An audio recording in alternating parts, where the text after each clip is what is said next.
So when you're trying to get through the insane newborn stage with your baby, it really helps to remember that there is a way that things work.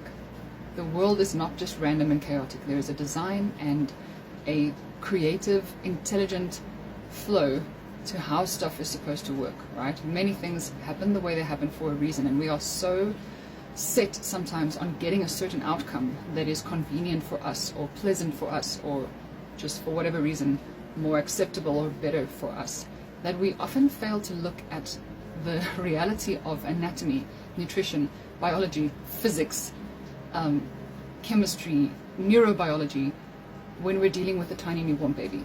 We want them to sleep a certain length of time. We want them to feed easier and be less gassy. We want them to cry less. But often we are not looking at the biology of how their little body and brain fits together and what it is designed to do at which stages of their development. And this is a crucial thing that I'm seeing missing in many, many resources out there that are designed to help parents do something that's more pleasant for the parent and feels more acceptable in the baby. But it's not based on reality. It's based on expectations and outcomes. I don't work from expectations and outcomes. I look at the reality. What is happening right now? This book tells me that my baby needs to sleep so many hours a day. I'm looking at this baby and she's not tired.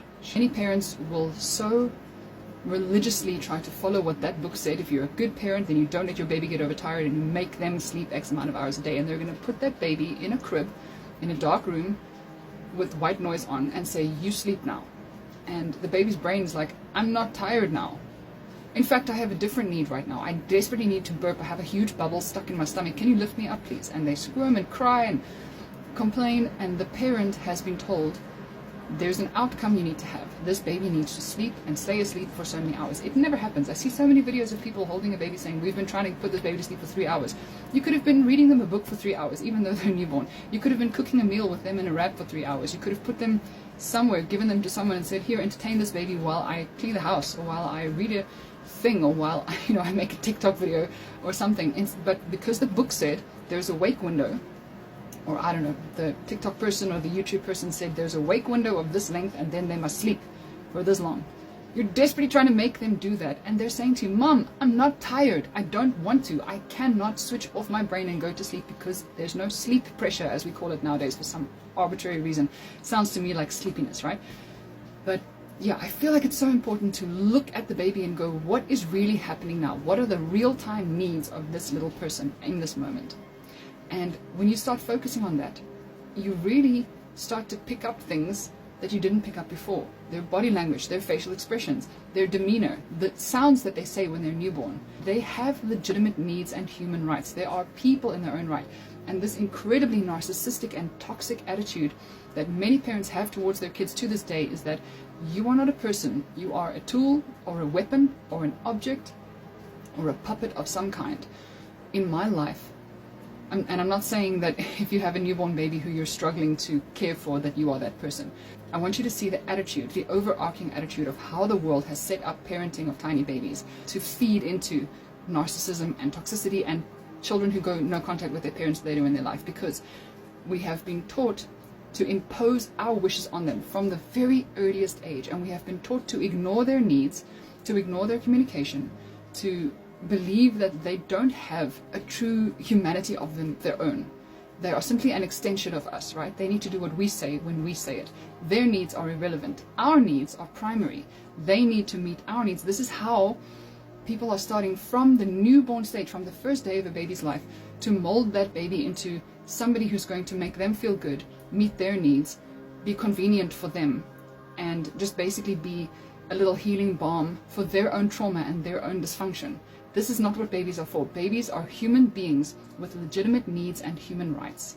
When we start to see them as a separate individual from us, who is going to one day grow up and leave us, if you see your baby that way from the very first day, this is a human in the world, and I am privileged to raise this human being to the best that I can for their benefit. It is not their job to make us feel good. It is not their job to let us sleep at night. It is not their job to never cry and not trigger us. It's our job to heal our trauma, to learn our triggers, to learn better ways to deal with them. It's our job to structure our lives around the needs of our baby for a very limited time.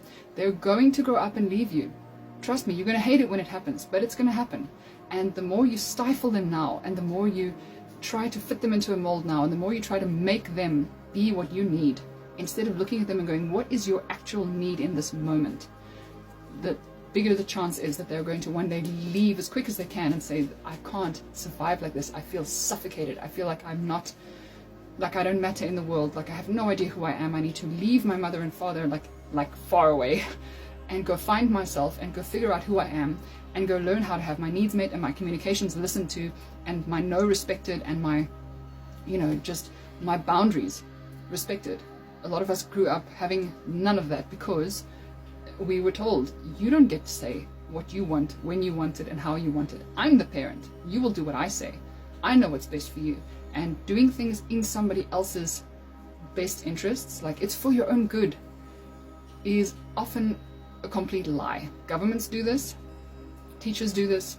Pastors do this. Police do this. Parents do this. Anybody in a position of authority over somebody else needs to guard very carefully against becoming a tyrant in that person's life when you believe you know better than them what is good for them and what they need. Let us not fall into the trap of imposing rigid, artificial schedules and routines and care practices on newborn babies, because that's the start, right? That's the beginning of their life. It's the foundation of their stress response. It's the foundation of their physical health. People have depression, anxiety, personality disorders, heart problems, cancer, because of things that started in the newborn stage from the age of 0 to 4 months. Okay, so let us not get caught up in what our needs are, so much so that their needs get sacrificed and they have to be fitted into a teeny little cookie cutter mold that they're not designed to fit into. I'm sorry, this turned into a rant, I don't know why, but yeah, there's a philosophy that sometimes needs to change. And the weird thing is, right, the sooner we realize that when they're newborn, they are needy, they are dependent, they need everything right now. Give in to their needs and do what they need. And that makes them, number one, more patient. It sounds super weird, I know, but it's the truth. It makes them more patient. It makes them cry less and be less hysterical and ask politely for something and wait. Can you imagine a newborn baby doing it? My baby did it. And the more I met her needs, the more she did that. It makes them independent quicker when we let them be dependent on us, fully dependent for everything that they need on us, right? You need me to fall asleep? I'm here. You need to drink to fall asleep? I'm here for that. You need to be near to me in the night because you're afraid? I'm here for that. That's fine. And so many parents who practice an attachment or a gentle or a conscious or a continuum style of parenting pick up very quickly that their children are very independent. They have an incredibly strong sense of themselves and their personality and their boundaries. They say no very easily to strangers. They are not the kind that will walk off with somebody or take something from somebody or allow themselves to be messed with, because they know my mom always respected me when I said, no, mommy, I'm not doing that. I don't want to do that. And she tried her utmost best to get my consent and to get my buy-in before she made me do something scary or something unpleasant or something I didn't want to do. A simple respect for the other person, even though they're tiny, goes such a long way to making that into a person who can function so well in society and have such good relationships because they know how to have a relationship with others. They are them, I am me. We are separate. We are not enmeshed and emotionally incestuous with each other where all my needs trigger you and all my communications make you feel inadequate, or all my, like me and you, there's a dividing line between us, and we are not anymore so dependent on each other. If you don't let them be dependent when they're babies and when they're young children, they will only become less able to be independent as they grow up, because they need to learn independence by being dependent when they are dependent, if that makes any sense. We have to see them as a baby when they're a baby, and as a toddler when they're a toddler, and as a child when they're a child, and then when they're an adult, they'll be able to be an adult.